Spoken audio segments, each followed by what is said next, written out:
صلی علی محمد و آل محمد۔ اس وقت مسجد حنانہ میں کاروان حسین موجود ہے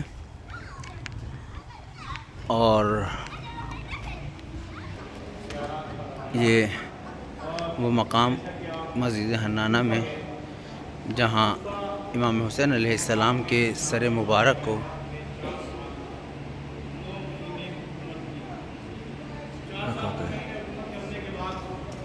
مجلس ہوتے ہوئے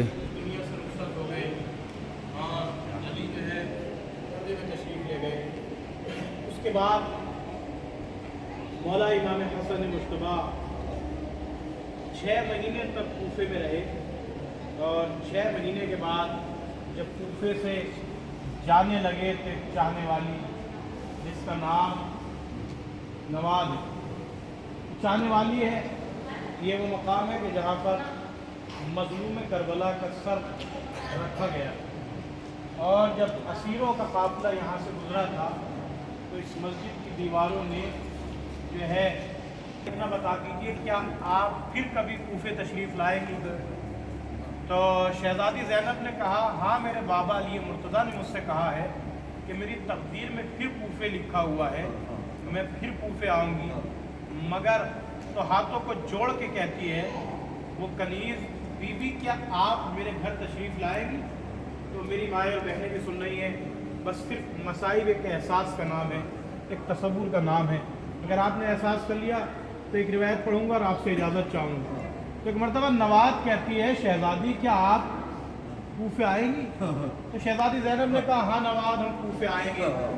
تو نواز کہتی ہے بی بی کیا آپ میرے گھر تشریف لائیں گی؟ تو تڑپ کے علی کی شیر دل بیٹی زینب کہتی ہے نواز ہم تیرے گھر کے برابر سے گزر جائیں گے مگر ہم تیرے گھر نہ آ سکیں گے۔ تو تڑپ کے جیسے آپ گریا کرتے ہیں ایسی نواز بلند آواز سے رونے لگی۔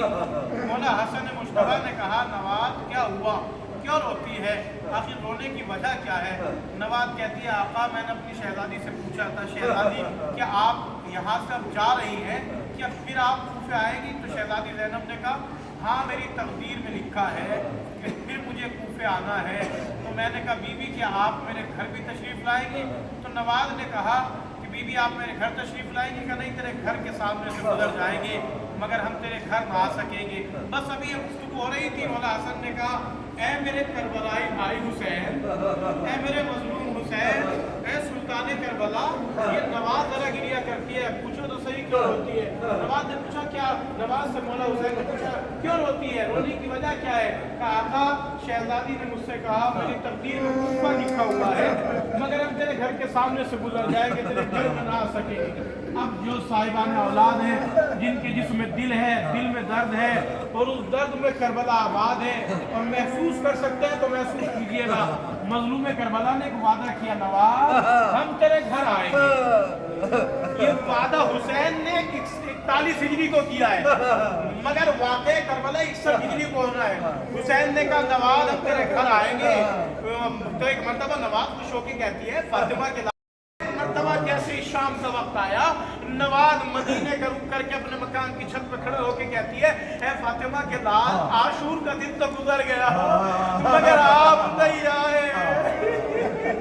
عزیزات سنیں گے جملہ، یہ جو خونی تھا خونی ملعون، اس کی 2 بیویاں تھی، ایک بیوی وہ تھی جو شہر کے اندر رہتی تھی، ایک بیوی وہ تھی جو شہر کے باہر رہتی تھی۔ شہر کے باہر دارالامارہ سے شہر کا جو مین گیٹ تھا اس سے باہر وہ رہتی تھی اور ایک مرتبہ اس کو خونی ملعون نے سر مظلوم کربلا کو لیا اور گھوڑے کے جابے میں رکھا۔ جابہ اس مقام کو کہتے ہیں جہاں چارہ رکھا جاتا ہے، وہاں سر مظلوم کربلا کو رکھا اور رکھنے کے بعد گھوڑا دوڑاتے دوڑاتے کوفے آنے میں اسے شام ہو گئی۔ جب شام ہو گئی تو دروازہ بند ہو گیا۔ دروازہ بند ہو گیا تو اس نے سوچا اب میں اندر تو نہیں جا سکتا، لہٰذا جو میری بیوی باہر رہتی ہے چلو آج اس کے یہاں چلتے ہیں۔ اب جو جیسے ہی دستک دی تو اس نے دروازہ کھولا۔ نواز نے یہ سوچا شاید میرا آقا آ گیا، شاید فاطمہ کا لال آ گیا، شاید میرا مظلوم حسین آ گیا۔ اب جیسے ہی دروازے کو کھولا تو کیا دیکھا؟ ملعون یہ ملعون ہے، اس کے ہاتھ میں کچھ ہے. اور ایک مرتبہ وہ روتی ہوئی جو ہے اپنے حجرے میں چلی گئی. جیسے حجرے میں گئی اس نے دیکھا مومنہ ہے، حسین کی چاہنے والی ہے. مظلوم کربلا کے سر کو اگر دیکھ لیا تو اس کا کلیجہ منہ آ جائے گا، اس کا کلیجہ پھٹ جائے گا. اس نے اپنے مکان کے صحن میں ایک مقام دیکھا جہاں پہ تنور تھا، تنور کی راکھ کو ہٹایا، مظلوم کربلا کے سر کو اس راکھ کے اس تنور کے اندر رکھا، اور رکھنے کے بعد اوپر سے راکھ کو ڈالا. راکھ کو ڈال کے حجرے کے اندر گیا جہاں بیوی بیٹھی تھی. بیوی نے پوچھا اے قلی تو کہاں گیا تھا؟ تو تڑپ کے کہنے لگا میں گیا تھا، ایک باغی گروہ نے خروج کیا تھا حاکم کے خلاف، ہم نے ان کے گھر کے مردوں کو قتل کر دیا، اب ان کی گھر کی عورتیں باقی رہ گئی ہیں. رسول حسین علیہ السلام کی زیارت پڑھتے ہوئے مقام مسجد حنانہ پر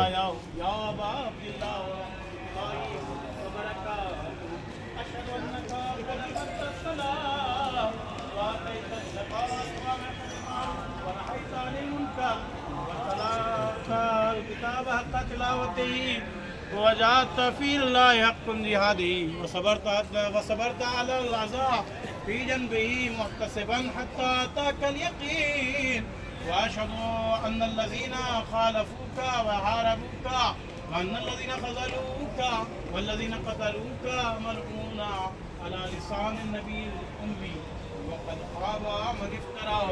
لعن الله الظالمين لكم من الأولين والآخرين وضاعف عليهم العذاب العليم.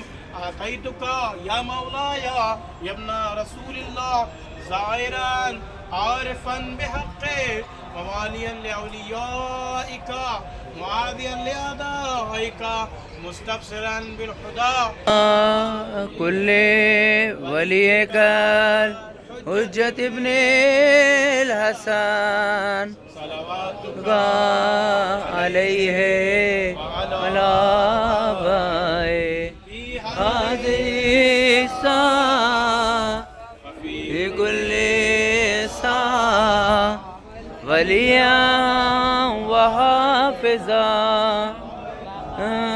وناصرا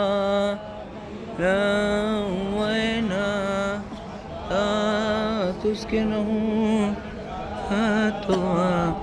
وتمتعه فيها. مسجد حنانہ سے ہوٹل کی طرف جاتے ہوئے زائرین کرام